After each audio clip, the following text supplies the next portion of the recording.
Muy buenas tardes a todos. Vamos a iniciar.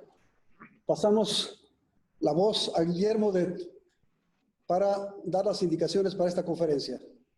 Hola, muy buenas tardes a todos. Muchas gracias a todos los que de nueva cuenta nos acompañan a la segunda parte de la conferencia El Apocalipsis y el fin de los tiempos. Agradecemos cada uno de los comentarios y sugerencias que nos hicieron llegar para perfeccionar las transmisiones. Esperemos en Dios no tener problemas inherentes a la tecnología o al Internet. Estamos trabajando fuerte para ofrecerles pláticas con contenido y producción de calidad, para poder brindar una mejor experiencia y lograr un buen aprovechamiento de todos los asistentes. La primera parte de la conferencia la podrán encontrar en todas nuestras redes sociales y en el canal de YouTube Sapientia Digital. Los lineamientos de la ponencia son los siguientes. Durante toda la transmisión se mantendrán cerradas las pantallas y los micrófonos de los asistentes. Al final de la exposición se contará con una sección de preguntas, las cuales se pueden hacer llegar vía el chat o el WhatsApp a los teléfonos que pondremos ahí mismo, junto con su correo electrónico, y se los haremos llegar al expositor. Aquellas dudas que no alcancen a ser aclaradas serán resueltas por el expositor posteriormente vía correo electrónico.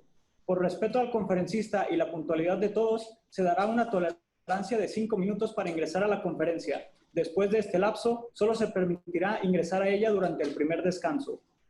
La estructura de la conferencia. La presentación durará 5 minutos por parte del ingeniero Jaime Hernández. La primera parte serán 45 minutos de exposición para pasar a un coffee break de 10 minutos. Luego la segunda parte constará de 45 minutos para ir a un descanso de otros 10 minutos y terminar con la sección de preguntas y respuestas de 20 minutos. En total, la sesión durará 2 horas 15 minutos. Muchas gracias, Memo. Buenas tardes a todos, bienvenidos. Gracias por acompañarnos a la continuación de esta conferencia magistral, El Apocalipsis y el fin de los tiempos, impartida por el doctor Rafael Breide Obeid. Damos la más cordial bienvenida a las personas, grupos y organizaciones que nos honran uniéndose por primera vez a Sapientia Digital. El pasado martes 14 tuvimos el placer de escuchar la primera parte de la conferencia titulada Los 7 sellos. Fuimos de lo histórico a lo escatológico.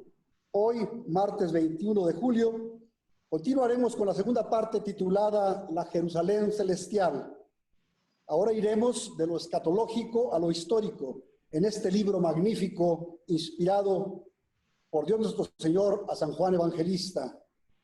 Este libro de difícil interpretación, pero pletórico de esperanza, donde Dios nos prepara para recibir a Cristo nuestro Señor con toda su gloria y majestad. Y como han venido diciendo los cristianos a través de todos los siglos, Maranatá, ven Señor Jesús. Voy a presentar un brevísimo currículum del doctor Breide Obeid para quienes no lo conocen y se han integrado por primera vez a Sapientia Digital. El doctor Rafael Luis Breide Obeid es profesor de letras y abogado de la Facultad de Derecho y Ciencias Sociales de la Universidad de Buenos Aires. Abogado especialista en régimen jurídico y de los recursos naturales y el ambiente por la misma universidad. Doctor en filosofía por la Universidad Abad de Oliva de Barcelona. Fue presidente de la sección argentina de la Sociedad Internacional Santo Tomás de Aquino. Hace más de 20 años viene a México a impartir conferencias. Es maestro de la Universidad Nacional Autónoma de México, la UNAM. Es profesor de iconografía del doctorado de filosofía de la Universidad Autónoma de Guadalajara. Director de Ediciones Gladius. Dirigió durante más de 40 años la evaluación universitaria argentina en el Ministerio de Educación Nacional. Entre sus libros podemos contar Política y sentido de la historia, Imagen y palabra, Teología política según Weidán de Roussel, entre otros muchos. Cuenta el doctor con más de 100 publicaciones. Fue rector de la Universidad Católica de La Plata del 2007 al 2012. Luego, rector emérito de la misma universidad. Es vicepresidente de la Organización de Universidades Católicas de América Latina, la ODUCAL, desde el 2013. Fundador del Centro Guadalupano de Buenos Aires institución hermana de Sapiencia Laboratorio de Ideas en Guadalajara. Con el gusto de presentarles a nuestro amigo y maestro, el doctor Rafael Breide Obeid. Doctor, tiene el micrófono. Bien. Bueno, el gusto es mío realmente de poder compartir con ustedes esta reflexión tan necesaria en este tiempo y en todos los tiempos difíciles de la Iglesia. Fue un gran libro de consolación en cada gran paso de la historia, ¿no? Para los primeros cristianos, en el momento de la caída del Imperio Romano y la invasión de los bárbaros, en el momento de la rebelión protestante y la fragmentación de la cristiandad, en el anterior y siempre presente luego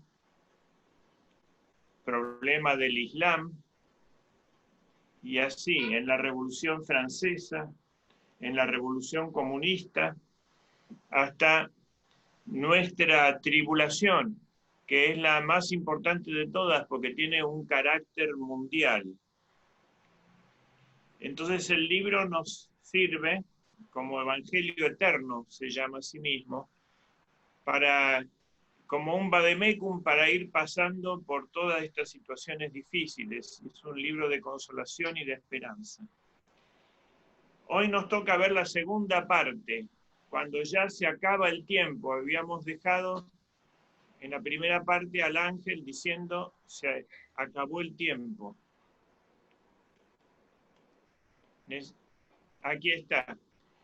Veamos el gráfico donde hemos tratado de ilustrar una situación muy difícil que es la eternidad, la eviternidad y el tiempo cronológico. Para situarnos. El avance del mundo es un avance cerrado en sí mismo, en círculos, anda en círculos como las estaciones. En cambio,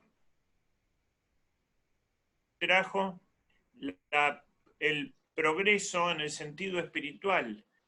No hay ciclo, sino que se avanza hacia un desenlace. El mundo fue creado, el mundo es redimido, habrá un juicio final y una situación definitiva. De esas dos tensiones, la tensión lineal de Dios que lleva las cosas a su fin, y eso se llama la providencia, lo que hace Dios para conducir todo a donde Él quiere, hacia su fin,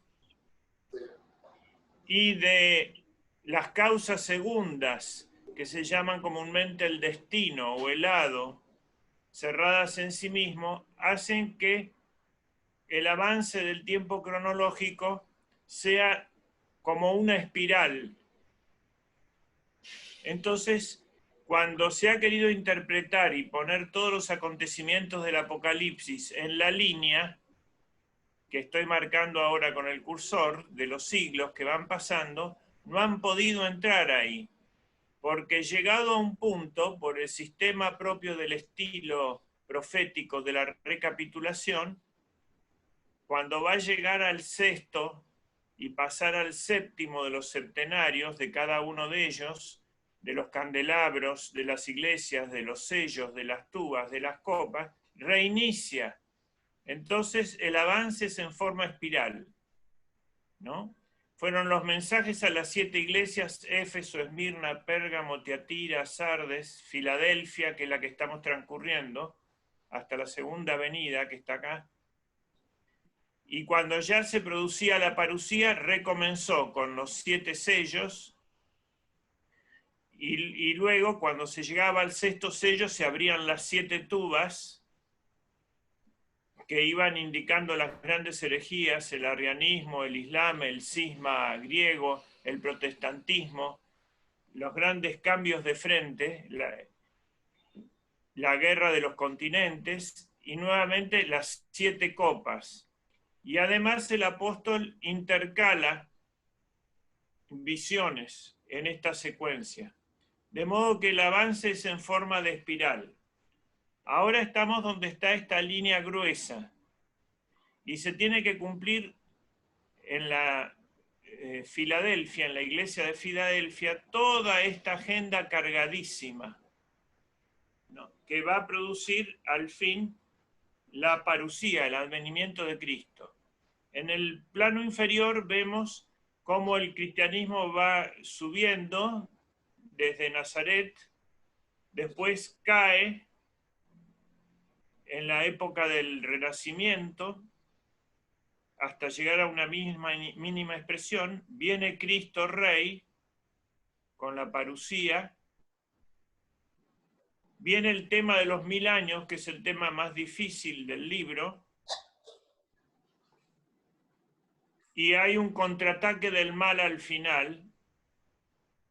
Y ahí se produce finalmente el fin del mundo, o de esta etapa del mundo, y hay nuevos cielos y nueva tierra, y ya el día eterno, indefectible, con el vencimiento completo del mal. Esto es lo que tenemos que ver en este día, la segunda parte.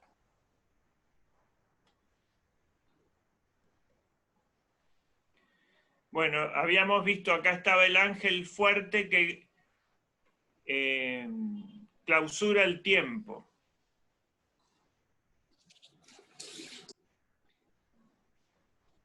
No aparece acá. A ver. Luego está la visión intercalada de la medición del templo. En esta visión, el ángel le da una vara al apóstol y pide que mida el templo. Solamente donde está el altar, el atrio y las naves son pisoteadas por los gentiles. Eso quiere decir que la iglesia va a ser reducida a la mínima expresión en torno a la Eucaristía, a preservación de la Eucaristía en los tiempos finales. La medición del tiempo entonces es malo, pero hay un núcleo contra el cual el mal no va a poder proceder por la promesa de que las puertas del infierno no prevalecerán contra ella. También está la visión de los dos testigos que aparecerán al fin de los tiempos, dos olivos o dos candelabros, que durante todo el reinado del anticristo, de los 3 años y medio, van a poder predicar y mantener la vigencia de la fe. Y cuando el anticristo se decida a matarlos, eso va a producir la intervención divina.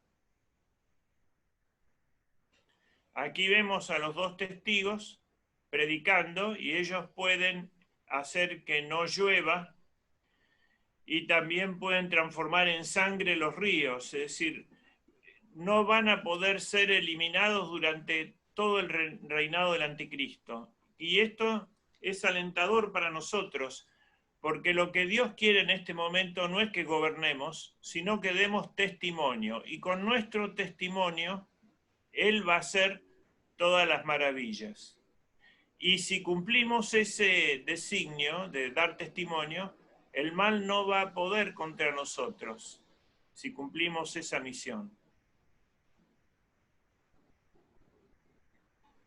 Esta es la visión de Deleuze de los dos testigos. Este es el anticristo con sus 7 cabezas y los dos testigos que son llevados ante él.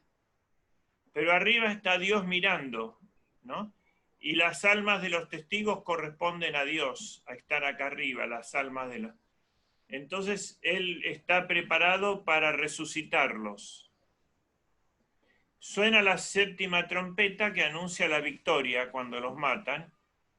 Y ahí se abren las puertas del cielo para la intervención final. Se postran los 24 ancianos y comienza ya la parusía, la intervención directa de nuestro Señor.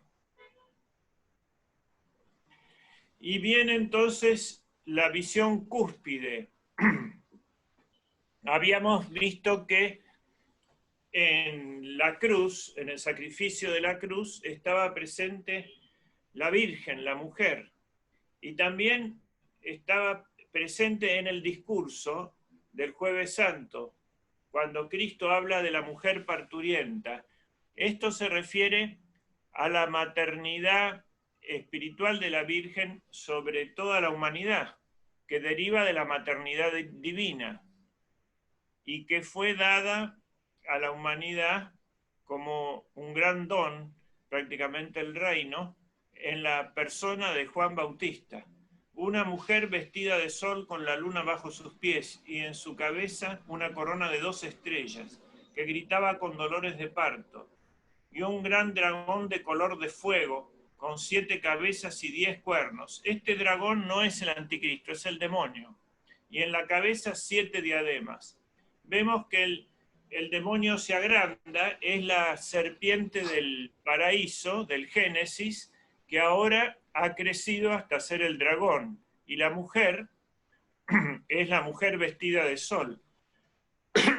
Es decir, un gran avance y desarrollo del bien y del mal. Y tiene 7, usurpa el número divino, porque era el número 6, acá aparece con 7. Su cola arrastraba la tercera parte de las estrellas del cielo, que comienza a caer los líderes espirituales en la gran apostasía, y las arroja a la tierra, y se coloca frente a la mujer, que estaba para dar a luz, con el fin de devorar a su hijo. Fíjense si esta dimensión verdaderamente cósmica, ¿no?, que afecta a todo el cosmos, no es lo que se está sufriendo ahora con el tema del aborto, la pelea entre la mujer y el dragón, y la mujer, cada mujer defendiendo a su hijo y la comunicación de la vida. El hijo fue arrebatado para Dios y para el trono suyo, y la mujer huyó al desierto, donde estaba en un lugar preparado por Dios durante 1260 días. Son los 3 años y medio del reinado del anticristo. La mujer parturienta es el Israel de Dios, es decir, los judíos convertidos y los cristianos perseverantes, constituidos en 2 cuerpos en los últimos tiempos. Es decir, todo el pueblo de Dios, que es la Iglesia, Antiguo y Nuevo Testamento, figurado en la Virgen María. Esta es la visión de Doré, de la mujer vestida de sol con la luna a sus pies. Esta es la visión central del Apocalipsis. Y acá está el demonio, surgiendo de las tinieblas, una gran lucha entre la luz y las tinieblas. Y esta es la extraordinaria visión de Deleuze.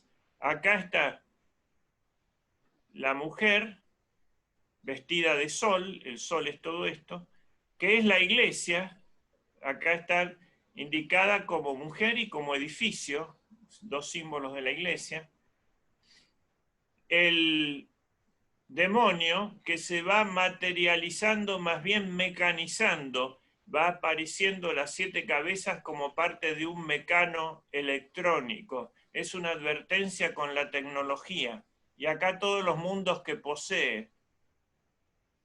Y con su cola tira las estrellas.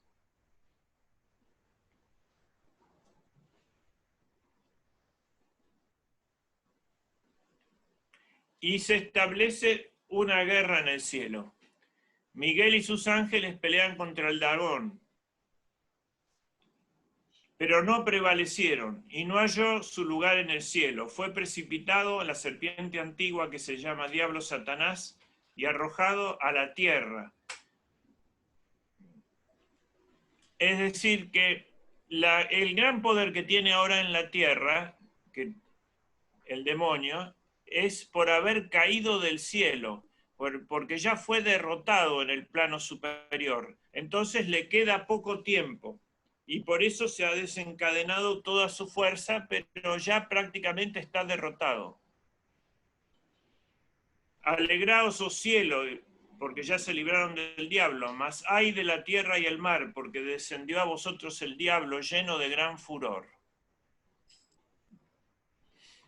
Entonces ahí está la batalla, toda batalla terrestre depende de una batalla celeste, como ya lo sabían los griegos, que las los dioses, es decir, las fuerzas espirituales superiores, hacían la guerra haciendo pelear a los hombres. La mujer águila huye al desierto. Acá está la pelea contra las huestes del dragón. Dios le da a la mujer 2 alas de águila para que huya al desierto. Y el demonio desencadena una persecución como un gran río, este que estoy marcando acá. Pero la tierra se abre y se traga al río de la persecución. La persecución es frenada porque es absorbida por el estamento religioso. Acá tenemos otra vez la mujer, que es la iglesia, acá usa los 2 símbolos, coronada por 2 estrellas, está huyendo al desierto exterior. Y es cuando surge el anticristo. Dice el Apocalipsis que se paró el dragón, el demonio, se para en la orilla del mar. Acá está el mar. Y salió del mar una bestia con 10 cuernos y 7 cabezas, y en sus cuernos 10 diademas, y en sus cabezas nombre de blasfemia. Y la bestia que vi era semejante a una pantera, sus patas eran como de oso, y su boca como boca de león. Y el dragón le pasó su poder, su trono y una gran autoridad. Es decir, el dragón, que es el demonio, mira el mar, que representa el mundo mundano. Conocer es engendrar para la Biblia. Entonces, con ese conocimiento, con sus ojos, su mirada de odio sobre el mundo, engendra, más que engendra, construye, como el constructivismo, la bestia. La bestia es un artefacto de la gnosis, del conocimiento del demonio. Y era semejante a una pantera, sus patas eran de oso y su boca como boca de león. Son la recapitulación de las bestias de Daniel, la pantera, el oso, el leopardo. En total son las 7 cabezas de las 4 bestias de Daniel, porque el imperio que están haciendo terrestre va a ser la suma de todos los imperios, del imperio del oso, del imperio de la pantera, etc. Y vi una de sus cabezas como si se hubieran dado muerte y fue sanada de un golpe mortal, y maravillosa toda la tierra, y se fue detrás de la bestia, y adoraron al dragón, porque había dado autoridad a la bestia, y adoraron a la bestia diciendo, ¿quién como la bestia? Fíjense que cuando el demonio crea al anticristo, le transfiere un gran poder y su trono y una gran autoridad. Eso significa que la institucionalidad se va a endemoniar. En la primera época de Jesús, cuando vino hace 2000 años, los endemoniados eran personas. En nuestra época, los endemoniados son instituciones y palabras que se repiten como una jaculatoria satánica.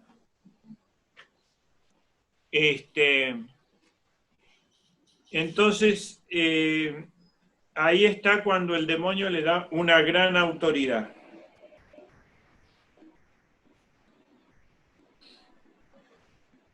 Y hace que todo el mundo adoren al dragón y a la bestia. El dragón, el demonio y la bestia, que es como su imagen, así como Cristo es la imagen del Padre, el anticristo demoníaco es como si fuera la imagen del dragón. Acá están los dos. Y acá está la gran apostasía. Chicos y grandes, amos y esclavos, ¿no? Fuertes y débiles, todos están adorando a la bestia. Y está asustado el apóstol que mira esa tamaña traición? ¿Durante cuánto? Durante 42 meses profirió blasfemias y se le dio poder de hacer la guerra a los santos y vencerlos. Y se le fue dada autoridad sobre toda tribu, pueblo, lengua y nación. Y adoraron al dragón todos los moradores de la tierra, aquellos cuyos nombres no están escritos desde la fundación del mundo en el libro del Cordero. ¿Recuerdan la asignación de los elegidos? Sin embargo, hay un libro anterior, que es la mente divina, ¿no? Desde la fundación del mundo, en el libro de El Cordero, están anotados los elegidos. Si alguno ha de ir al cautiverio, irá al cautiverio, y si ha de morir a espada morirá. Esto es la paciencia y la fe de los santos. Las armas de los santos contra estas bestias va a ser la fe y la oración y la paciencia, que es decir, aguantar los sufrimientos sin rendirse.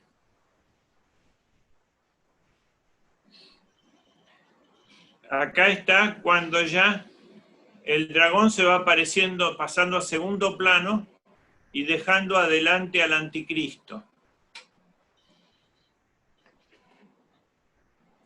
Y nuevas formas de apostasía y de adoración de la bestia.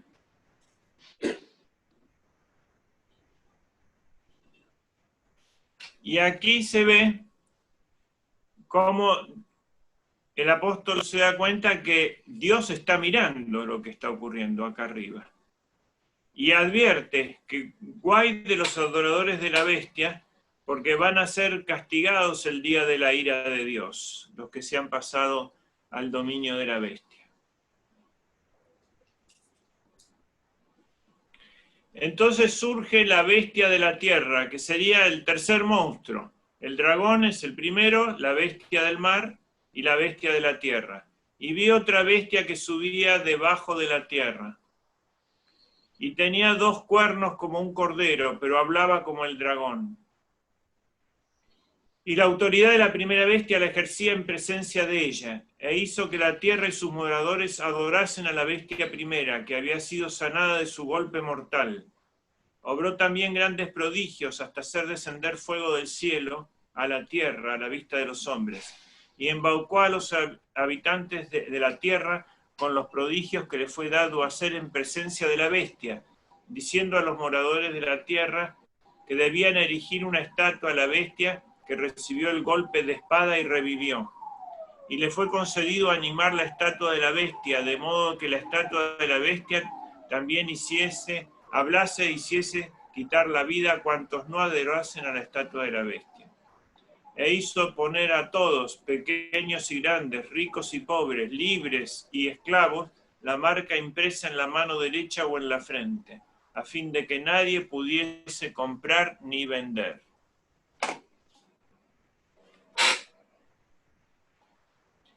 Aquí está entonces la bestia de la tierra, que surge de la tierra. Es un poder religioso que hace adorar al anticristo.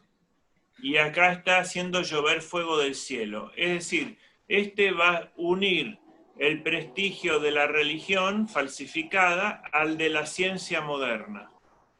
Esas 2 características va a tener. Y acá están como un obispo ya adorando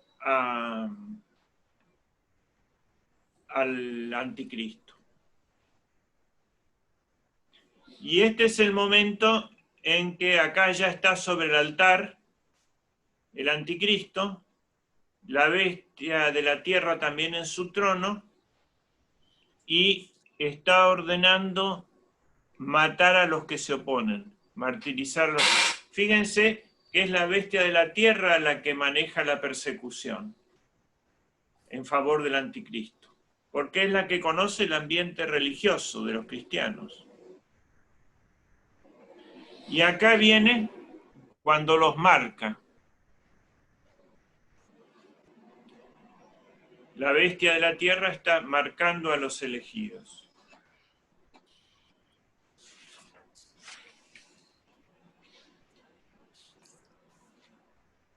El número del anticristo será una señal o símbolo de su nombre que llevarán los secuaces. Y todo el mundo, si quiere vivir en brazaletes o en vinchas, o en tatuajes, o en chips, no se sabe, pero va a ser impuesto. Por ejemplo, es muy preocupante esto de la vacunación obligatoria, que obliguen a vacunar, ¿no? Y posiblemente va a unir un elemento para el rastreo electrónico, como si tuviera un GPS cada uno, y al mismo tiempo una especie de código de barras con el cual van a sustituir la moneda, para que cada uno, exhibiendo eso a una célula óptica, pueda comprar y vender sin necesidad de dinero, que le da cierta libertad. Ahí, si está cancelada su cuenta, no va a poder comprar ni vender. Este es el prodigio de la tecnología.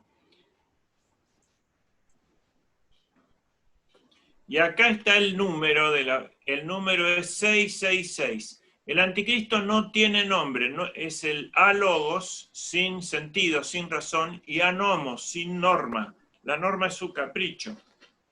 No es un respaldo de la voluntad a la inteligencia, sino pura disponibilidad. Y 666 es el algoritmo maestro que va a terminar manejando toda la computación.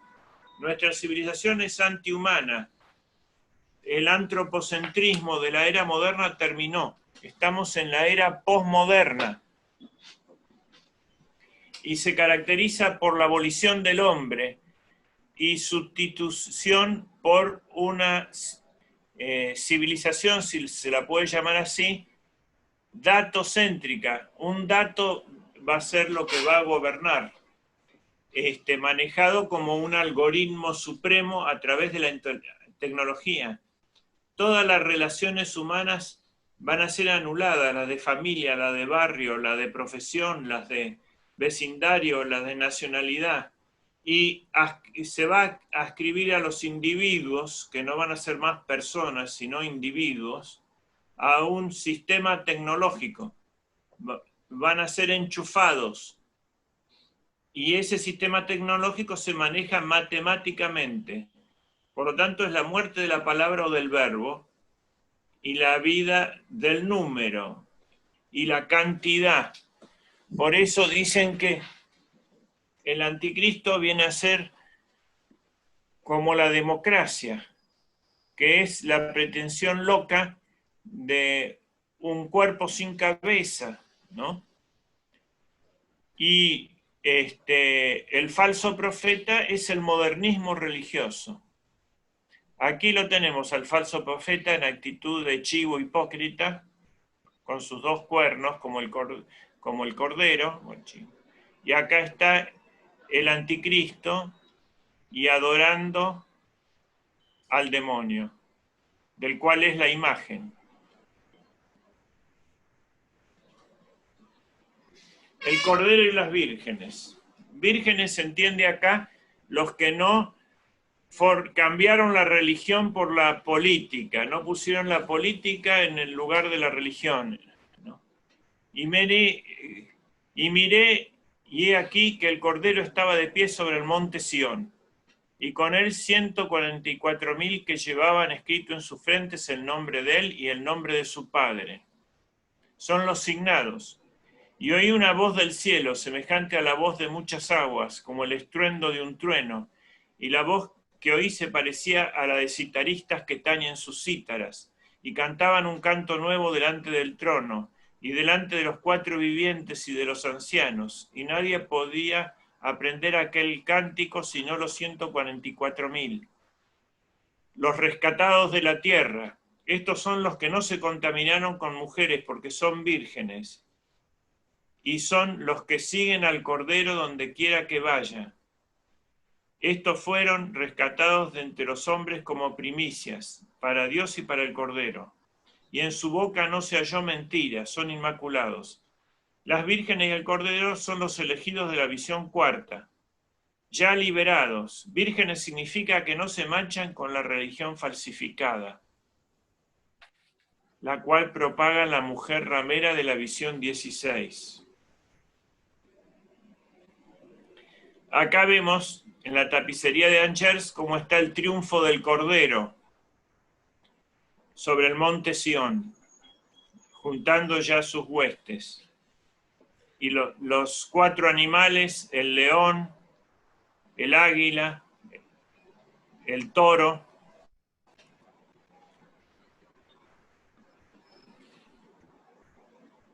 Durero, ¿no? Presenta el triunfo del Cordero. Y el cántico de los que van a cantar las alabanzas del Cordero.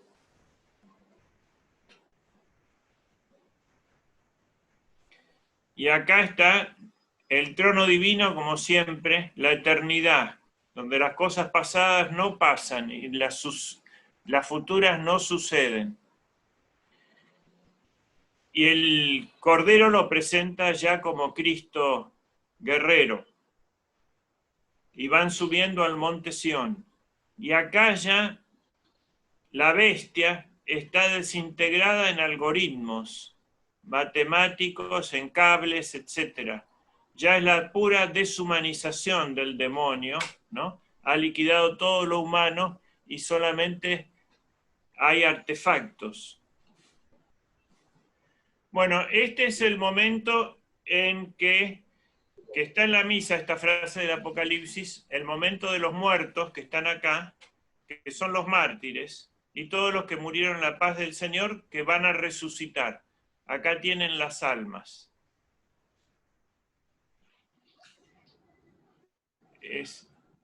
Habíamos dicho que el esquema era el de una misa. Este es el momento de los muertos, entonces.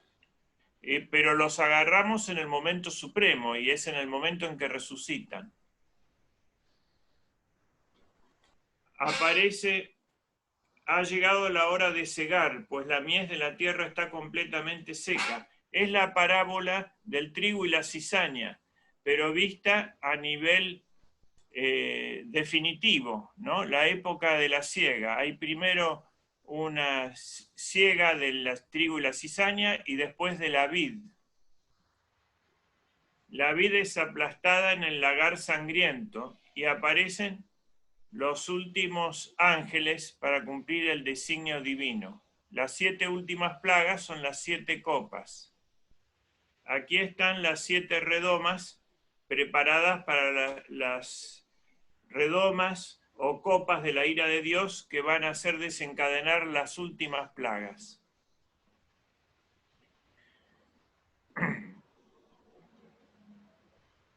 La primera es la peste.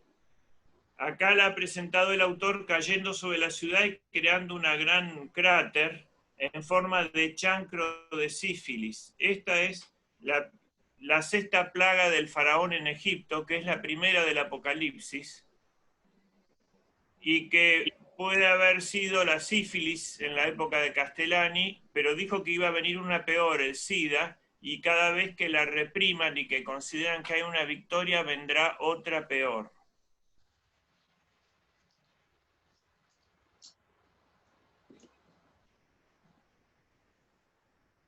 Acá está el ángel, que es el que lanza la peste. La segunda, el ángel la arroja sobre el mar.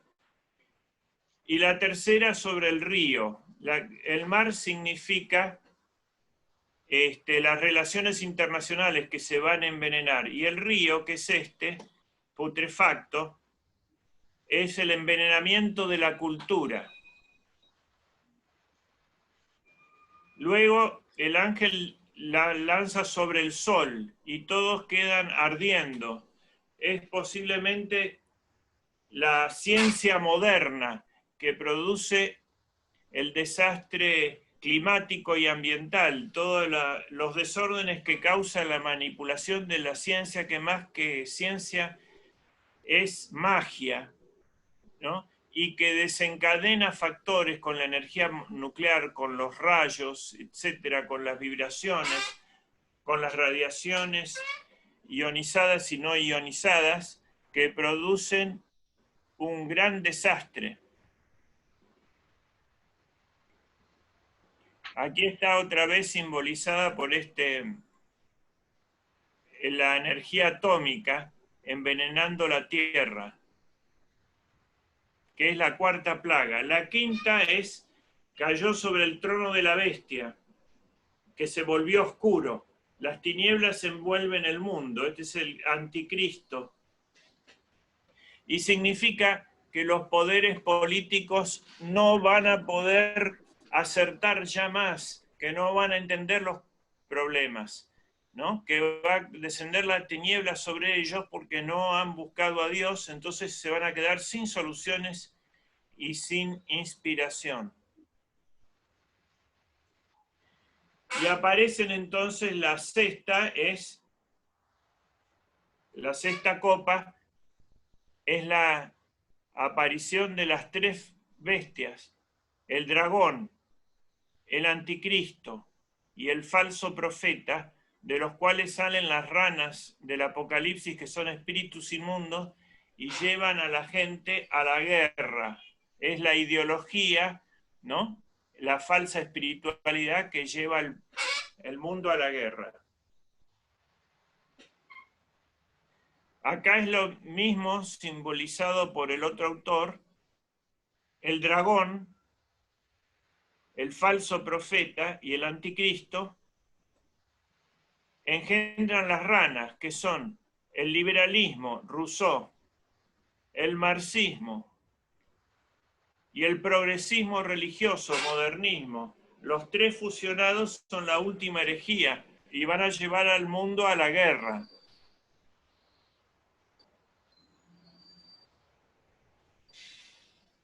Entonces la séptima copa, como siempre, es la parucía, el terremoto y la destrucción de Babilonia. El séptimo ángel derramó su copa en el aire y halló una poderosa voz del templo. Hecho está. Y hubo relámpagos, voces, truenos, y se produjo un gran terremoto.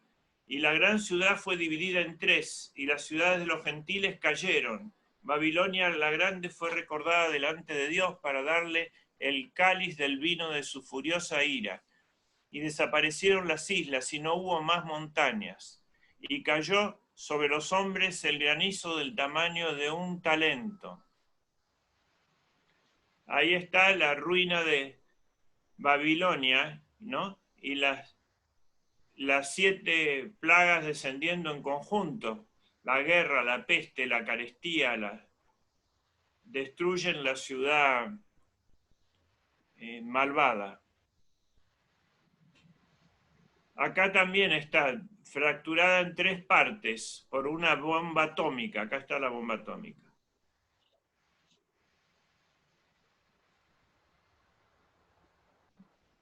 Y entonces aparece ahora, así como había aparecido la mujer vestida de sol, aparece la gran ramera, que significa la religión falsificada, que fornica con los reyes de la tierra. Significa transformar la mística en política, como hacían los fariseos, que transformaban la religión verdadera en una estructura o en una ideología de poder.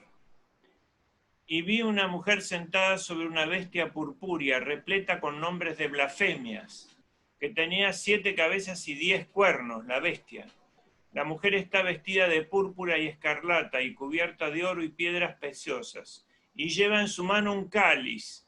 Ven, acá está frente a la misa, que es el Apocalipsis, la misa negra, que levanta el mal al mismo tiempo, un cáliz de oro lleno de abominaciones y las inmundicias de su fornicación. Babilonia la grande, madre de los fornicarios, la fornicación es en la Biblia la idolatría, ¿no? Es traicionar a Dios con falsos dioses que son los ídolos. Acá está la gran ramera que cede sobre muchas aguas. Es un imperio marítimo, ¿no? Y las aguas representan muchas multitudes, pueblos, naciones y gente. Los 7 mares, ¿eh? Y el ángel le dice a San Juan, yo te mostraré el misterio de la ramera y de la bestia. Aquí está el apogeo de la ramera sentada sobre el poder político de la bestia, del anticristo, llevando el cáliz, es decir, haciendo adorar al poder político y a la humanidad. Entonces baja un ángel del cielo y dice, cayó Babilonia la Grande, que ha venido a ser el albergue de demonios y de todo espíritu inmundo, refugio de toda ave impura y aborrecible. En la Biblia y en el Corán también, las aves representan los órdenes angélicos y las aves inmundas los demonios. Bueno, que Babilonia sea el fortín de aves inmundas significa que está en una ciudad endemoniada. Y dice, salid de ella, pueblo mío, para no ser solidario de sus pecados, sino participar de sus plagas. No hay que deslumbrarse con las maravillas del nuevo orden ni de la tecnología y todo eso, porque tienden a atraparnos y a esclavizarnos. Acá está la destrucción de Babilonia y el fortín de demonios de aves inmundas. Y será lanzada como una rueda de molino al mar. El ángel tira esta rueda del molino al mar y eso es el fin de Babilonia. Aquí está, atrás está la ciudad destruida, la bestia y la ramera. Es decir, la civilización falsa que en realidad esclaviza al hombre, la religión falsificada y el poder político vuelto anti-inhumano. Esto es Gustave Doré, también hace la caída de Babilonia en sentido más clásico, ¿no?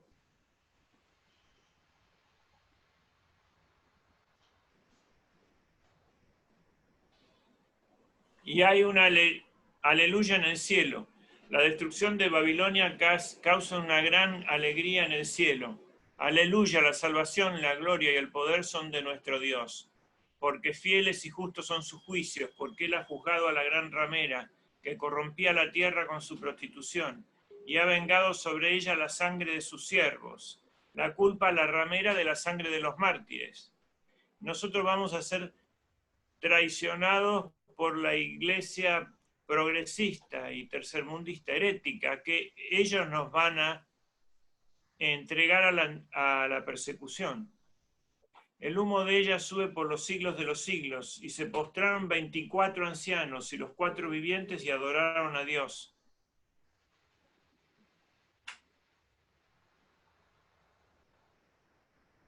Acá está el júbilo en el cielo, la victoria sobre Babilonia, ¿no? Y los 24 ancianos adorando a Dios.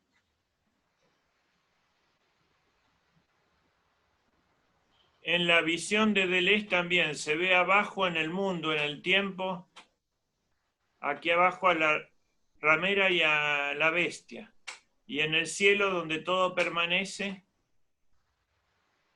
y es estable, están los 24 ancianos y Dios Padre. Y acá ya viene Cristo como jinete del caballo blanco a dar la batalla final. San Juan se presenta al ángel. Entonces el ángel le dice, dichosos los convidados al banquete nupcial del Cordero. Viene como la parte de la misa que es la Eucaristía. Caí entonces a sus pies para adorarlo y le dice, guárdate de hacerlo, yo soy consiervo tuyo y de tus hermanos, los que tienen el testimonio de Jesús. Aquí se cumple la promesa de Cristo de que los cristianos van a ser como sicut angeli, como los ángeles del cielo. Soy consiervo tuyo, no me puedes adorar, no soy un Dios, ¿no? Soy un ángel y ustedes han sido elevados a mi estatura. Acá es donde el ángel le está dictando a él. Y aquí es donde lo hace levantar, no permite que se arrodille. Y viene pues el triunfo de Cristo Rey. Vi el cielo abierto, y he aquí un caballo blanco. El que montaba se llama Fiel y Veraz, que juzga y pelea con justicia. Sus ojos son de llamas de fuego, y su cabeza lleva muchas diademas. Acá supera la insolencia y derrota la insolencia de la bestia que tenía 7 diademas. Acá hay muchas, indefinidas. Todo el poder es de Cristo. Tiene un nombre escrito que nadie conoce sino él mismo, y viste un manto empapado de sangre. Su nombre es el Verbo de Dios, y le siguen los ejércitos del cielo en caballos blancos, vestidos de finísimo lino blanco y puro, y de su boca sale una espada aguda para que hiera con ella las naciones. Él es quien las regirá con cetro de guerra. Él es quien pisa el lagar del vino de la furiosa ira de Dios. Y en su manto tiene escrito este nombre: Rey de Reyes, Señor de Señores. Y vi un ángel de pie en el sol, y gritó con poderosa voz diciendo a todas las aves que volaban por medio del cielo: venid y congregaos para el gran festín de Dios, a comer carne de reyes, de jefes militares, de valientes, carnes de caballo y sus jinetes. Es la gran guerra final, Armagedón. Y vi a la bestia y a los reyes de la tierra y a sus ejércitos reunidos para dar batalla, contra aquel que montaba el caballo y contra su ejército.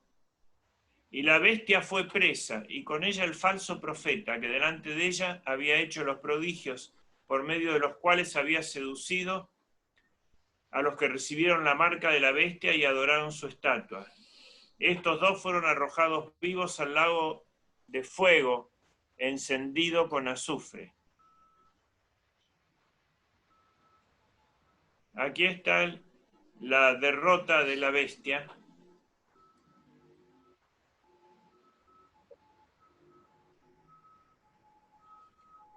Y en esta aparece Cristo Rey con su ejército detrás innumerable, ¿no? Y el último ángel que está en el sol anunciando la batalla. Y vi un ángel que descendía del cielo y tenía en su mano la llave del abismo y una gran cadena, y se apoderó del dragón, la serpiente antigua, que es el diablo y Satanás, y lo encadenó por 1000 años.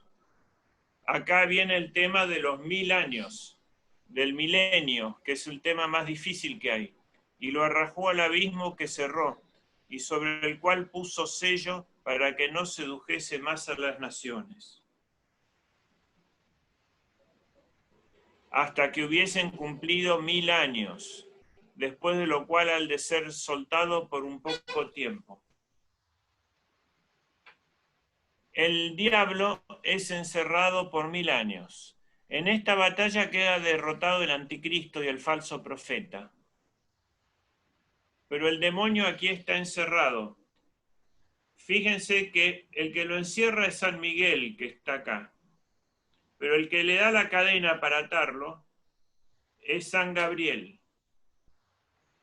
La cadena es el rosario. Esa es la que ata al demonio. Que está hecho con las oraciones del propio ángel a la Virgen María, la salutación angélica. Ahí es la encarnación del Verbo, el misterio de la encarnación del Verbo, lo que tiene atado al demonio. Y acá es cuando el ángel lo encierra en el pozo del abismo.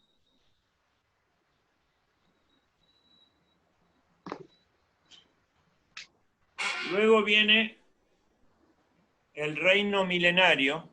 Vi tronos y sentáronse en ellos y les fue dado juzgar. Y vi a las almas que habían sido degollados a causa del testimonio de Jesús y a causa de la palabra de Dios, y a los que no habían adorado a la bestia ni a su estatua, y que habían aceptado la marca en sus frentes ni en sus manos, y vivieron y reinaron con Cristo 1000 años. Los restantes de los muertos no tornaron a vivir hasta que se cumplieron los 1000 años, y esta es la primera resurrección. Bienaventurado el santo que tiene parte en la primera resurrección. Sobre esto no tiene poder la segunda muerte, sino que serán sacerdotes de Dios y de Cristo, con el cual reinarán los 1000 años. Esto es el enigma más difícil del Apocalipsis.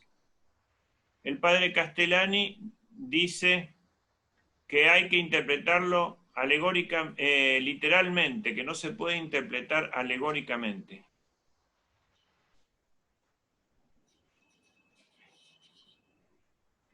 Y aquí vemos como un adelanto de la Jerusalén celeste. Los templos son en realidad personas, como Cristo dijo, este es el templo, señalándose a sí mismo, ¿no? Destruid este templo y lo edificaré en 3 días. La ciudad de Dios está constituida por gente. Entonces, las piedras de la urbe se transforman en seres humanos. Y estos son todos los estilos de todas las épocas y todas las culturas que ilustró la cristiandad y que formó, como el bizantino, el gótico, el barroco, etc.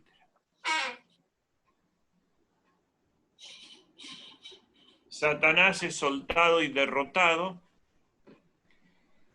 al fin de esos 1000 años, y se irá a seducir a los pueblos que están en los 4 ángulos de la tierra, a Gog y Magog, a fin de juntarlos para la guerra, el número de los cuales es como la arena del mar.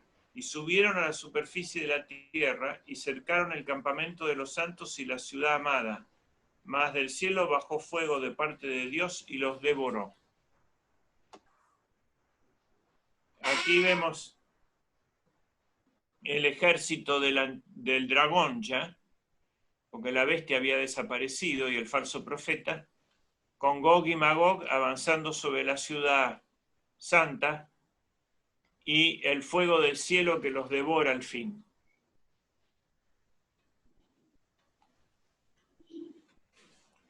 La caída definitiva de Satanás. Acá está el jinete del caballo blanco y lo precipita en el fondo del infierno, donde estaba el falso profeta y la bestia del anticristo. El juicio final viene, que es la visión 19. Vi un gran trono esplendente y sentado en él, de cuya faz huyó la tierra y también el cielo, y no se halló más el lugar para ellos. Ya no hay más tierra ni cielo. Va a haber nueva tierra y nuevo cielo. Vi a los muertos, los grandes, los pequeños, de pie ante el trono, y se abrieron los libros, y se abrió también otro libro que es el de la vida, y fueron juzgados los muertos, de acuerdo con lo escrito en los libros según sus obras.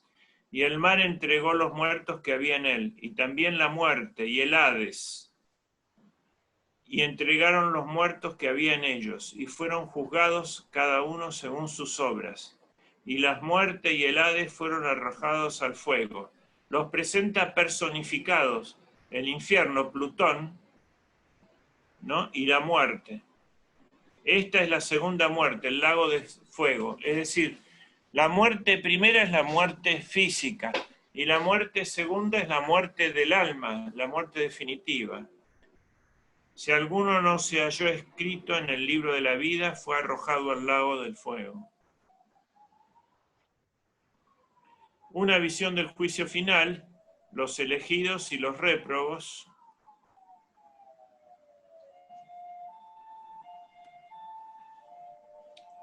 Ay, otra vez se escapa el control.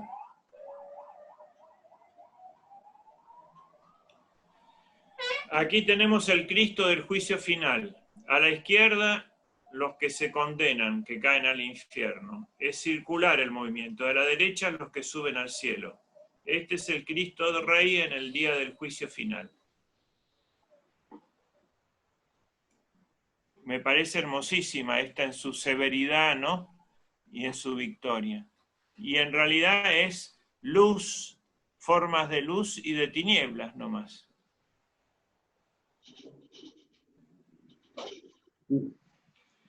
Aquí también el juicio final visto por Gustave Doré como una deflagración de luz. El primer círculo, que es el de el Padre, la Trinidad, el Espíritu Santo, el Padre y el Hijo, el Arcángel Miguel, y acá la de los condenados, ¿no? Y los salvados. Este es el que más teología tiene, que es como un resumen de todo el Apocalipsis. Aquí está el cielo y enrollado y la tierra por los ángeles. Los instrumentos de la pasión aparecen. Dios Padre en la eternidad, Cristo en el juicio final, la Virgen intercediendo, ea pues Señora abogada nuestra, y San Juan Bautista. Aquí está Eva y Adán como representantes de toda la humanidad. Aquí están los 12 apóstoles, sentados en 12 tronos, y los coros angélicos detrás, para juzgar a todas las naciones de la tierra. Y el demonio sube y sube y sube y sube y llega hasta el trono de Dios y le muerde el talón a Adán, como diciendo, tengo poder sobre él porque pecó, pero está la Virgen para defenderlo. Y acá van ascendiendo los justos al cielo, y aquí está el ángel del paraíso, el que cuidaba la entrada al paraíso y no dejaba entrar a Adán y Eva en el momento que se habían equivocado. Acá empieza entonces la ascensión. Y aquí está la Virgen María al comienzo del juicio intercediendo para salvar a la humanidad y pidiendo por ellos. Y en este otro círculo está el demonio, los que se van a condenar. Y acá este es el pozo de Satanás. Dios en medio de su pueblo, cielo nuevo y tierra nueva, la nueva Jerusalén. Y vi un cielo nuevo y una tierra nueva, porque el primer cielo y la primera tierra habían pasado, y el mar no existía más. Y vi la ciudad santa, la Jerusalén nueva, descender del cielo. Esto es muy importante, la Jerusalén baja del cielo, no es un esfuerzo humano, una construcción humana. Esta ciudad de Dios, que es Dios viviendo con su pueblo, depende de una intervención divina y de las oraciones nuestras. Oí una gran voz del trono que decía, he aquí la morada de Dios entre los hombres. Él habitará con ellos y ellos serán su pueblo, y Dios mismo estará con ellos. Y les enjugará toda lágrima de sus ojos, y la muerte no existirá más, y no habrá más lamentación ni dolor, porque las cosas primeras pasaron. Y aquel que estaba sentado en el trono dijo, he aquí que yo hago todo nuevo. Y dijo también, escribe estas palabras que son fieles y verdaderas. Y díjome, se ha cumplido. Yo soy Alfa y Omega, el principio y el fin. Aquí está cuando el apóstol ve la Jerusalén celestial y el río del paraíso.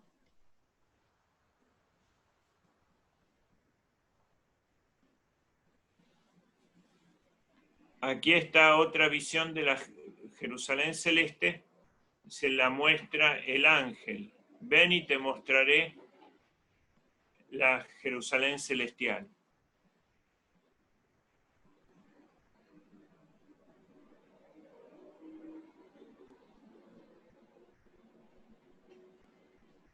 La visión, de acuerdo a la descripción, que es bastante mineral, digamos, tenía 12 puertas cada puerta era una perla y tenían fundamentos de zafiro, de rubíes, de esmeraldas.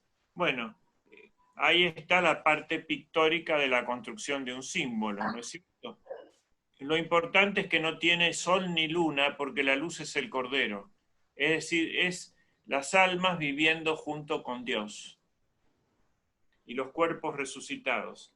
Así es como ve la Jerusalén celestial Gustave Doré. Y acá está el ángel que se la muestra al apóstol Juan, que llegó a ver eso.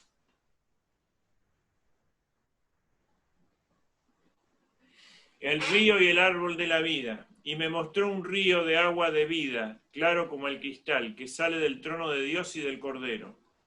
Y en medio de su plaza, a ambos lados del río, hay árboles de la vida, que dan 12 cosechas, produciendo su fruto cada mes. Y las hojas de los árboles sirven para la sanidad de las naciones.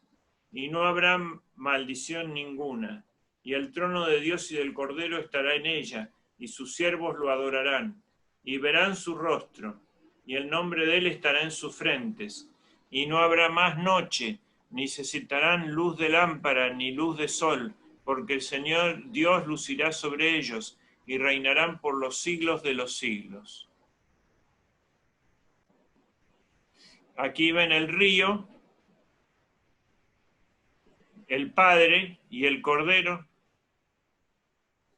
y la reconstrucción del paraíso, el paraíso terrenal recuperado, además de la Jerusalén celeste, porque el paraíso está, no podemos ingresar, y posiblemente ahí están los dos testigos, no están en el cielo porque no murieron, están en el paraíso y sobreviven porque se alimentan del árbol de la vida. Confirmación de las profecías del libro. Y me dijo, estas palabras son seguras y fieles, y el Señor, el Dios de los espíritus de los profetas, ha enviado a su ángel para mostrar a sus siervos las cosas que se han de verificar en breve. Mirad que vengo pronto. Y acá viene la última bienaventuranza. Bienaventurado el que guarda las palabras de la profecía de este libro. Yo soy Juan, soy el que he oído y visto estas cosas. Cuando las oí y vi, me postré ante los pies del ángel que me las mostraba para adorarlo. Pero el ángel me dijo, guárdate de hacerlo, porque yo soy consiervo tuyo y de tus hermanos los profetas. Y los que guardan las palabras de este libro, a Dios adora. Ahí está el ángel rechazando el homenaje de Juan. Y dijo, no selles las palabras de la profecía de este libro, por el tiempo está cerca. El inicuo siga en su iniquidad, y el sucio ensúciese más. El justo obre más justicia, y el santo santifíquese más. He aquí que vengo presto, y mi galardón viene conmigo para recompensar a cada uno según su obra. Yo soy Alfa y Omega, el primero y el último, el principio y el fin. Dichosos los que lavan sus vestiduras para tener derecho al árbol de la vida y a entrar en la ciudad por las puertas. Fuera los perros, los hechiceros, los fornicarios, los homicidas, los idólatras y todo el que ama y obra mentira. Yo, Jesús, envié a mi ángel a daros testimonio de estas cosas sobre las iglesias. Yo soy la raíz y el linaje de David, la estrella esplendorosa y matutina. La estrella de Belén va a volver a aparecer por la separusía. Aquí está. Yo soy la raíz y el linaje de David, la estrella esplendorosa y matutina. Va a volver a aparecer con la segunda venida. Y el espíritu y la novia dicen, ven. Diga también quien escucha, ven. Y el que tenga sed, venga. Y el que quiera, tome gratis del agua de la vida. Y acá se encuentra por fin con Cristo. Yo advierto a todo el que oye estas palabras de la profecía de este libro, si alguien añade estas cosas, le añadirá Dios las plagas escritas en este libro. Y si alguien quita las palabras del libro de esta profecía, le quitará Dios su parte del árbol de la vida. y de la ciudad santa que están escritos en este libro. El que da testimonio de esto dice, sí, vengo pronto, así sea, ven Señor Jesús. La gracia del Señor Jesús sea con todos los santos. Amén. Bueno. Terminamos esta parte de la exposición. Y no hay mejor forma de terminar que esta. Ven, Señor Jesús, ¿no? El ángel le dijo a la novia, ven. El último ángel. Aparece San Gabriel, que es el ángel del tiempo, y el de la profecía, el mismo que se le había aparecido a Daniel y a la Virgen. Aparece San Miguel, que es el que cuida el mensaje en el aire y derrota a Satanás. Y por último aparece San Rafael, que es uno de los 7 ángeles que conocemos por el libro de Tobías, y es el ángel del matrimonio y el que tiene que estar en el momento en que se encuentra Cristo con la esposa, que es la humanidad unida en la iglesia, en su cuerpo místico. Muchas gracias.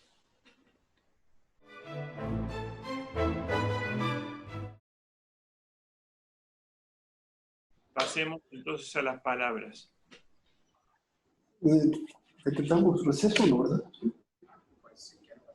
Doctor, ¿quiere que decretemos receso o vamos directamente a las preguntas? Vamos directamente a las preguntas.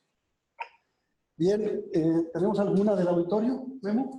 Aquí llegaron unas preguntas del auditorio. La primera es, ¿de qué figura es Babilonia y cuál es su seducción? ¿De qué figura es Babilonia? ¿De qué es figura Babilonia y cuál es su seducción? Babilonia representa el mundo mundano como soberbio y autónomo de Dios. Dice, ¿no? Yo no soy viuda, como diciendo, no dependo de... no tengo marido, ni nadie que recordar, no me someto a nadie, ni coordino con nadie. La autosuficiencia humana.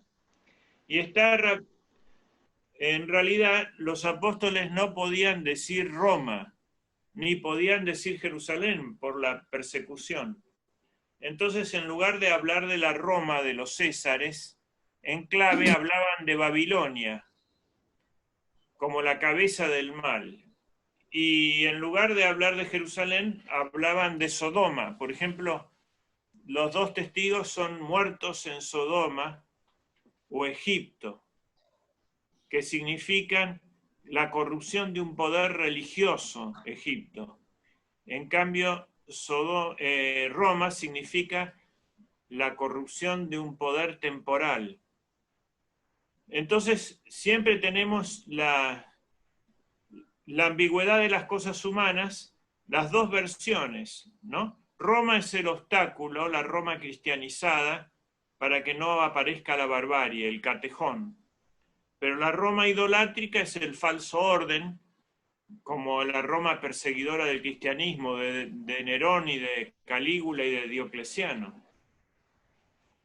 Y la Jerusalén es la ciudad celestial que baja del cielo, pero también es el aspecto de la ciudad deicida, de la traición religiosa, no de la traición temporal y mundana.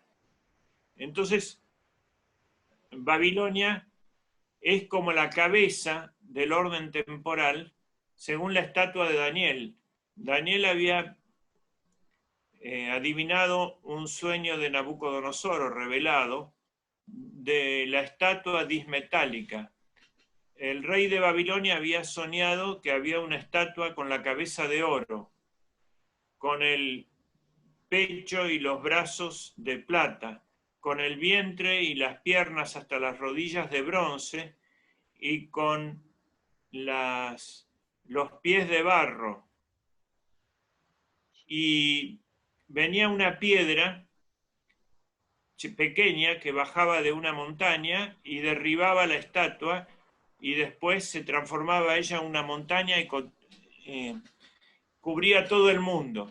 Entonces, cuando interpreta ese sueño el profeta Daniel, dice que la cabeza de oro es el imperio de Babilonia, realmente fue la cabeza de oro, y llegó a reconstruir, a medir el tiempo, y a reconstruir el paraíso en parte, hasta donde lo pueden hacer los hombres, con los jardines colgantes de Babilonia. Después vino el imperio de Alejandro Magno, que es los brazos de plata, que se extendió hasta la India y hasta Occidente. El vientre de bronce, que se divide en dos piernas, son el imperio romano, de Oriente y Occidente, son las dos piernas. Y los pies de barro son las actuales naciones, endebles, ¿no? Porque no terminan de convertirse. La piedra que cae es la venida del Mesías. Esta quinta monarquía de Daniel, que es la de la piedra que lo cubre todo, la entendieron en sentido milenarista malo, ¿no? Muchas potencias creyeron ser la quinta monarquía universal, que significaba una carnalización del mensaje evangélico, una materialización, ¿no? De construir un imperio en la tierra, como si el paraíso se construye en la tierra y por las solas fuerzas humanas. Entonces ese fue el pecado de Francia y de Inglaterra y la gran tentación de las potencias del mundo y las actuales también, ¿no? Que quieren unir a la humanidad toda en una gran monarquía, en un gran imperio mundial, pero por la sola fuerza de la política, de la economía y de la técnica. Un solo rebaño y un solo pastor es un designio mesiánico y solamente lo va a poder realizar Jesucristo. Esto es lo que se llama milenarismo terrestre o carnal o materialista, que es una parodia del Evangelio, una secularización del Evangelio, y está condenado por la Iglesia, ¿no? No sé si respondí. Entonces, esto es lo que significa Babilonia. Babilonia significa potencia secular, ¿no? Aquí otra pregunta, doctor. Y en la época de los apóstoles, Babilonia ya no estaba, no era tan importante, pero decían Babilonia por decir Roma. Y ahora cuando se dice Babilonia es por el nuevo orden mundial, que es Roma en el despotismo, Egipto en la esclavitud, Babel en la confusión de las ideas y Sodoma en la moral. Es como una recapitulación como presenta todas las bestias. En el dragón de 7 cabezas son las 4 bestias de Daniel que corresponden cada una a una etapa de la estatua metálica. Aquí hay otra pregunta, doctor. ¿Cuál es el papel de la Virgen que adelanta el tiempo? El tiempo cronológico, cronos, ¿no? Como cronómetro del reloj, era enemigo del hombre desde que apareció la muerte, desde el pecado de Adán, y se comía a sus hijos, como está en el cuadro de Goya, que aparece devorando a sus hijos.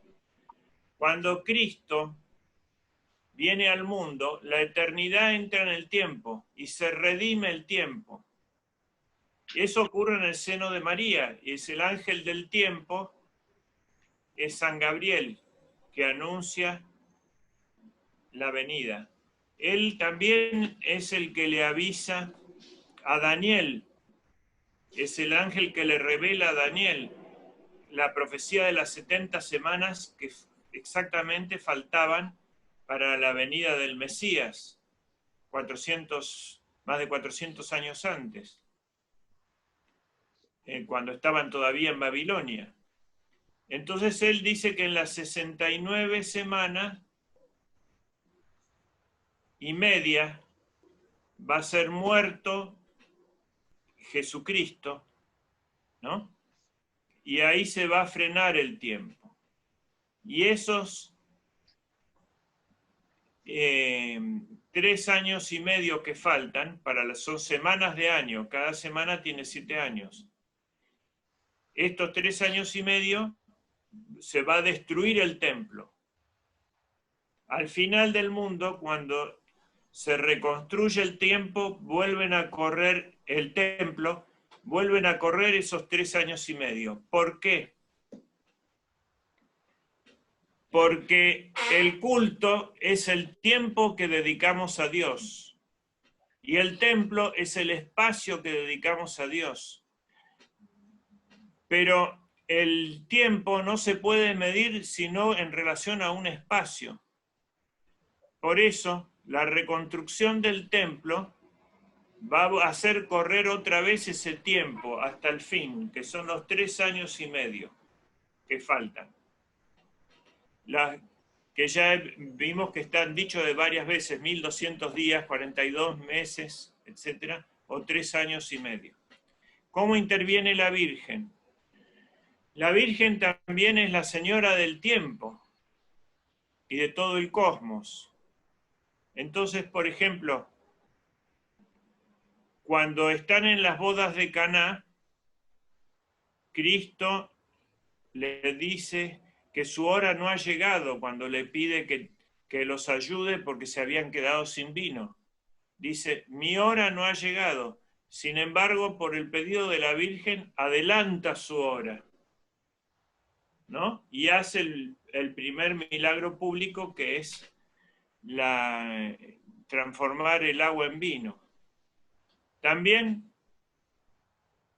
cuando se produce la resurrección, posiblemente la primera que vio fue María, y era al tercer día. Pero en lugar de hacer los 3 días, por atención a la Virgen, se adelanta la resurrección al primer minuto del tercer día. Entonces, en realidad fueron 44 horas, no 72 horas. Eso también es en atención a la Virgen, ¿no? Y de modo que ella tiene un cierto control sobre el tiempo. Y Cristo, cada vez que va a actuar, acelera el tiempo. Por ejemplo, con Judas, lo que tienes que hacer, hazlo pronto. Se produce un aceleramiento del tiempo. Cuando nosotros hacemos una buena acción, no la hacemos exclusivamente nosotros, sino aceptando una inspiración divina, ¿no? Todos los bienes los hacemos con Dios. Lo único exclusivamente humano, sin nada de intervención divina, es el pecado. Eso sí, es un invento exclusivamente nuestro. Y a veces necesitamos ayuda del diablo también. Pero todo lo bueno es eterno, porque lo hacemos con Cristo. Eso es lo que los cristianos llamaban antes redimir el tiempo, ¿no? Es decir, cada buena acción que hacemos, la hacemos unida a Jesucristo y produce la redención del tiempo. Y es eterna en cuanto a un acto de Dios. Pecar es renunciar a la eternidad e instalarse en el tiempo. Y hacer el bien es aceptar la eternidad y librarse de la tiranía del tiempo. Es redimir el tiempo. En un momento en que se da eso, es en el momento de la consagración en la misa, uno deja el lugar donde está y en realidad está en el Gólgota. Porque la misa es una sola. Para los cristianos verdaderos el tiempo no pasa como para los árboles, se acumula en cierta forma. La siguiente pregunta. El mileniarismo, correctamente entendido, ¿cómo es?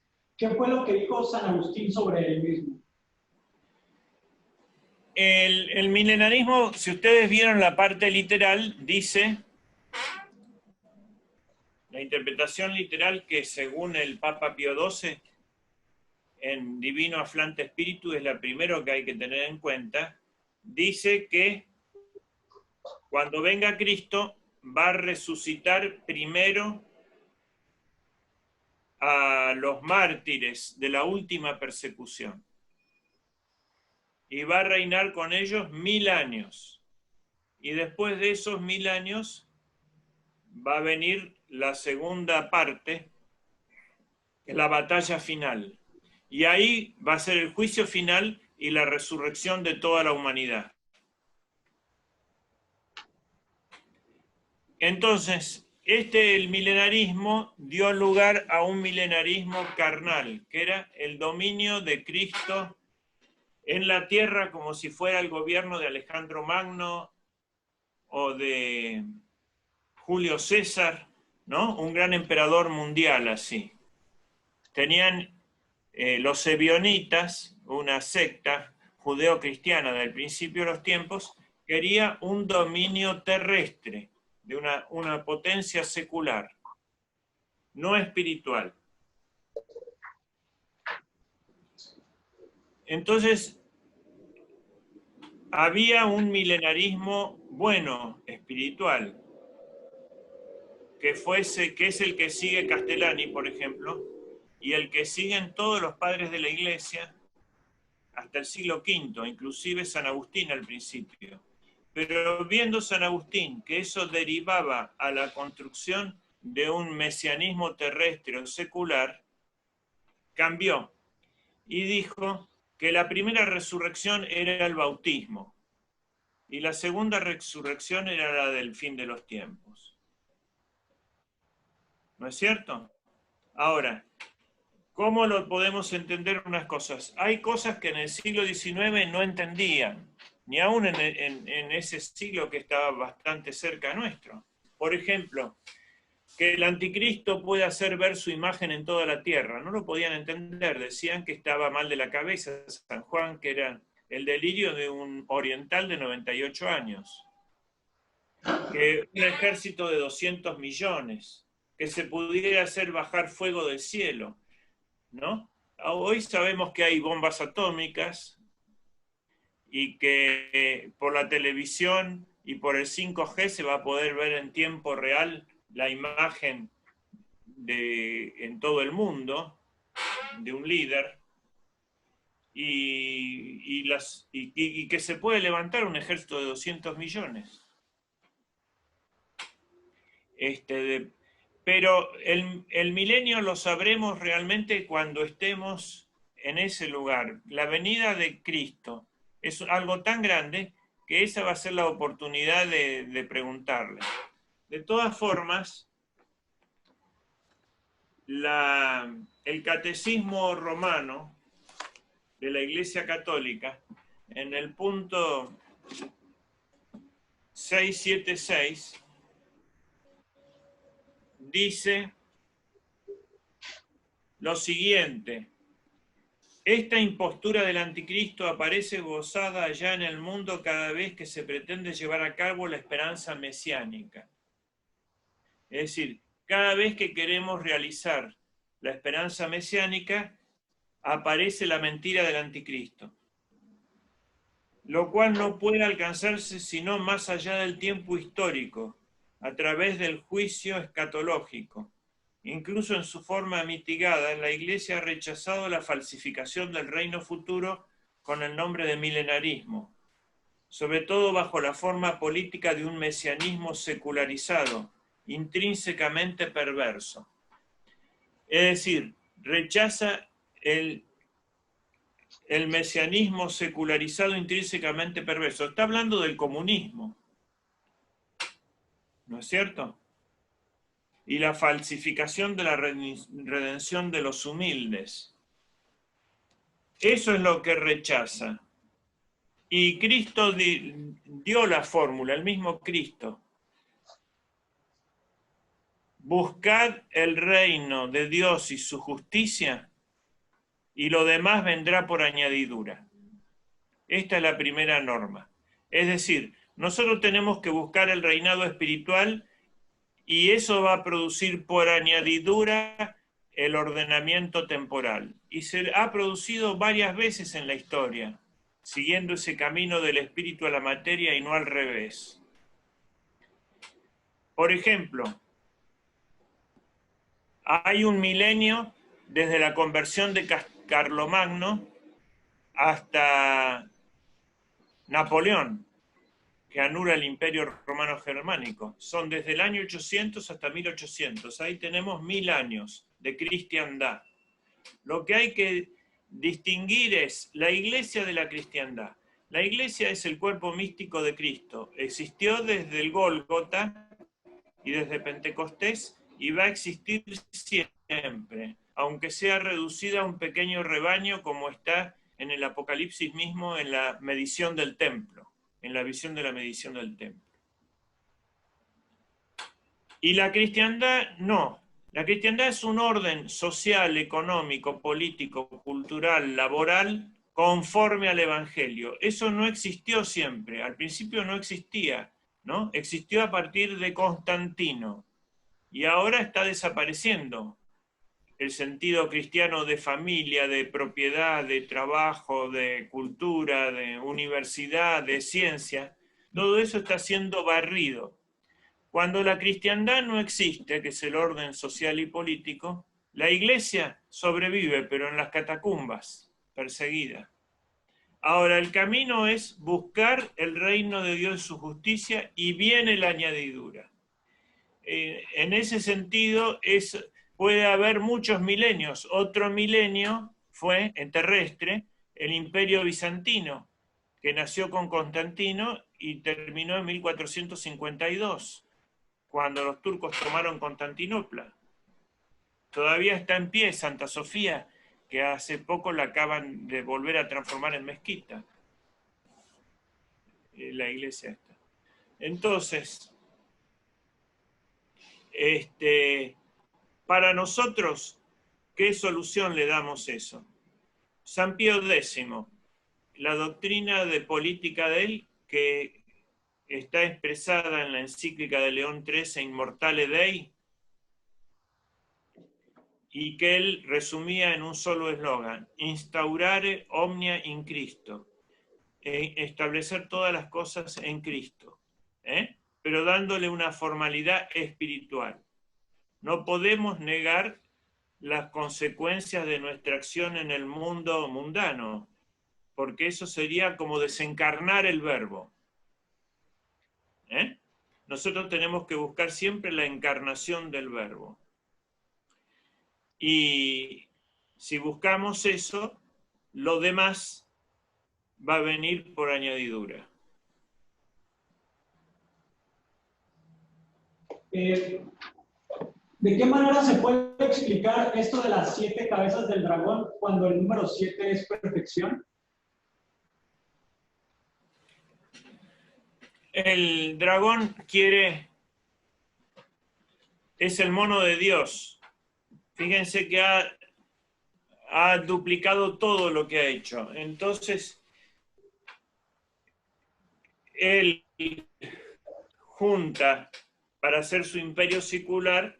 El propio Apocalipsis da la interpretación de las 7 cabezas y dice: las 7 cabezas son 7 montes, ¿no? Donde sede la ciudad de Babilonia, la ciudad de las 7 colinas. Y después dice, son 7 reinos al mismo tiempo. Entonces está refiriéndose a la Roma pagana y está refiriéndose a la unión de un imperio multinacional. Y dice que son 7 para simular la perfección como mono de Dios.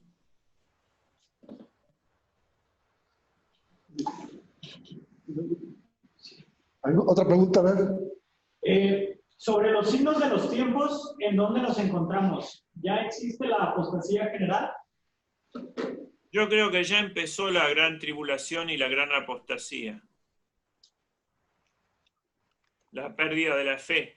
Basta ver, por ejemplo,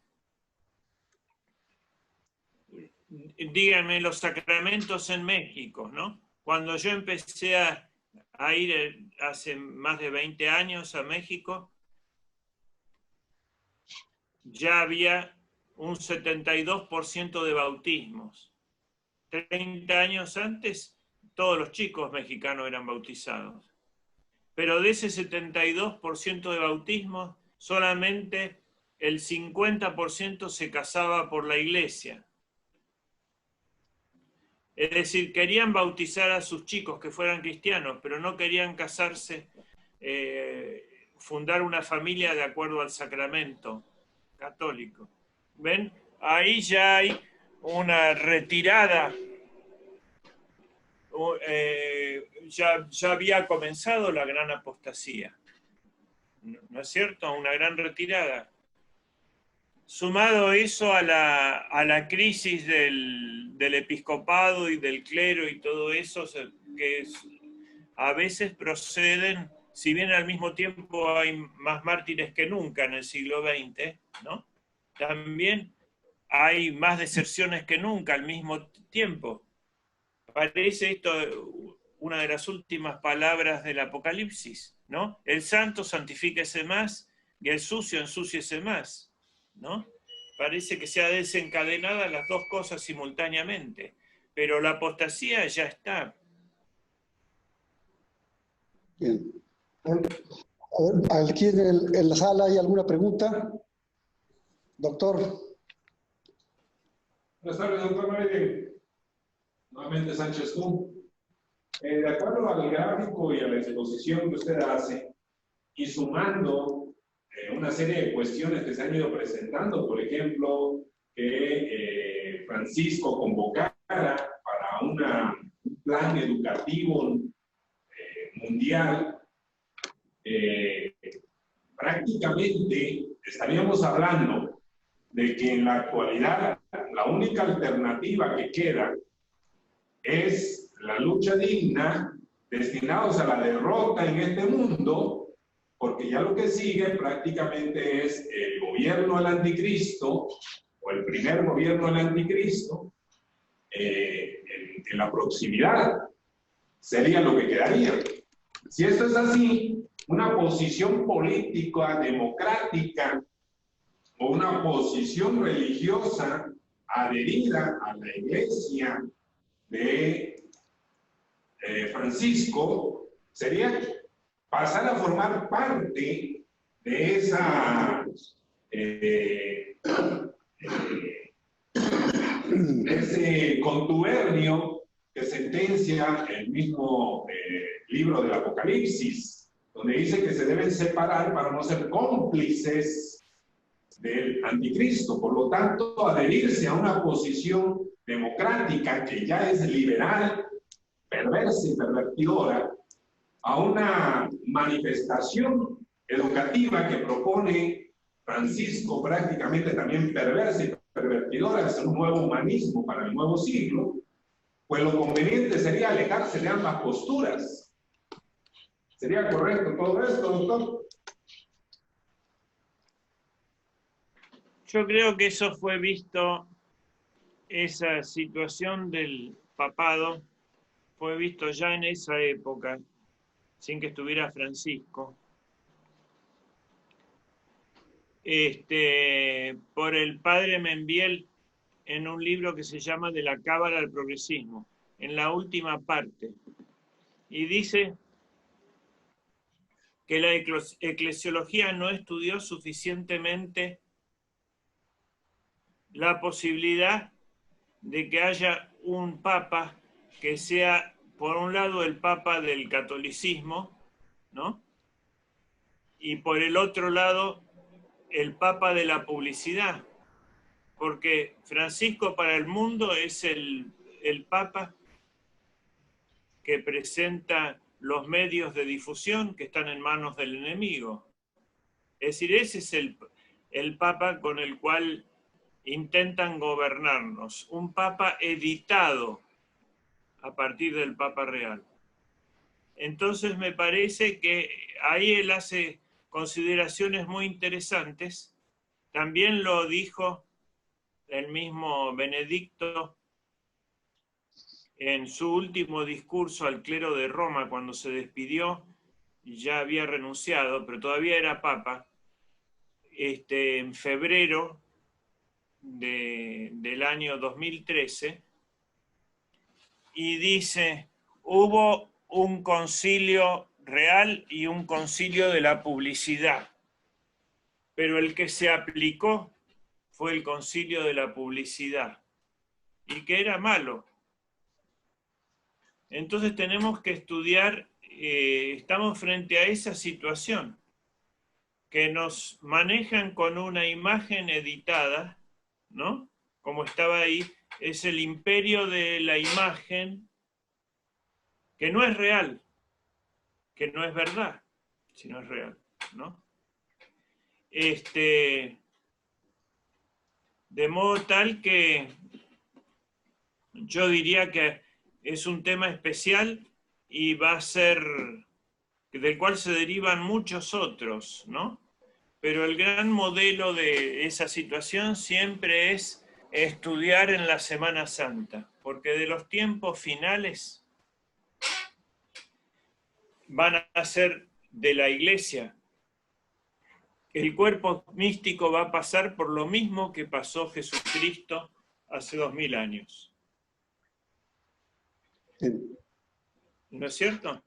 Entonces, ahí están todas las actitudes, la de Pedro, la de Juan, ¿no? El traidor muy activo, los otros apóstoles dormidos en sueños utópicos y después huyeron. Ese es el momento que vamos a pasar cuando nos refiramos a eso. Pero entra todo eso en un misterio. Y hay que iluminarlo desde su arquetipo. Sí. Doctor Breide, una pregunta más. ¿Nos puede hablar de la importancia del rosario en el fin de los tiempos y el rosario como cadenas para poder apresar al demonio? Sí. Bueno, eso lo dice la Virgen en casi todas las apariciones, sobre todo en Fátima, ¿no? Recomienda incesantemente el rezo del rosario y todos los papas. El rosario es la cadena, como les decía, con la cual San Miguel ata al demonio. Y está hecho con palabras de Cristo, que son el Padre Nuestro, y con el Ave María. El Ave María la hace el ángel y Santa Isabel, y la oración de toda la Iglesia, que se pone al final, ruega por nosotros pecadores ahora y en la hora de nuestra muerte. Es lo más poderoso, porque el poder está en el nombre de Jesús, que eso hace prevalecer en el cielo, en la tierra y en el abismo. Y también María, se le ha agregado esas dos palabras que le hizo muy bien la Iglesia en agregarla, de tu vientre Jesús, ¿no? Y Dios te salve María, porque el ángel dijo Dios te salve nomás, llena de gracia. Esos dos nombres le dan una eficacia tremenda a todo. Luego es un resumen de todo el Evangelio, desde la Anunciación hasta la glorificación de María. Y es toda una escuela de la vida mística que tiene sus etapas purificativa, iluminativa y unitiva, ¿no? La iluminación principal son no solo los misterios luminosos de Juan Pablo II, que eran fiestas tradicionales de la Iglesia, las bodas de Caná, el bautismo, la transfiguración y la misma Eucaristía es muy importante, sino la pasión, ¿no? Que es el poder del dolor y la sapiencia de la cruz. Y por último la etapa unitiva, que termina con el triunfo y la coronación de María. De modo que es una escala angélica, es una escalera de ángeles hasta el cielo, empieza por la Anunciación y así, ¿no? Están presentes o expresamente o en segundo plano los ángeles. Y al mismo tiempo aparece muy poderoso el lugar de la Virgen, desde la Anunciación hasta la coronación de María. Pero, por ejemplo, ella es el mismo eco del Padre cuando dice en las bodas de Caná, haced lo que Él os diga. ¿No es cierto? Es lo que había oído en el bautismo. Este mi hijo muy amado en el cual me complazco, y había que hacer lo que Él decía cuando lo presenta a Dios. Está haciendo el eco del propio del Padre. Por lo tanto, por todas esas, el rosario resumido es el Ángelus, que es la consagración del tiempo, otra vez. Se tocaba a la mañana, al mediodía y al atardecer, 3 veces, con las campanas. Y las campanas eran el exorcismo del tiempo en cuanto a aire. Y estaban benditas. Y en las mismas frases del Ángelus dan los 3 momentos, ¿no? El ángel del Señor anunció a María y concibió por obra. He aquí la esclava del Señor, es la abnegación, lo doloroso. He aquí la esclava, ella se hace nada. Y el verbo se hizo carne, es la unión con Dios. Están las 3 etapas de la mística.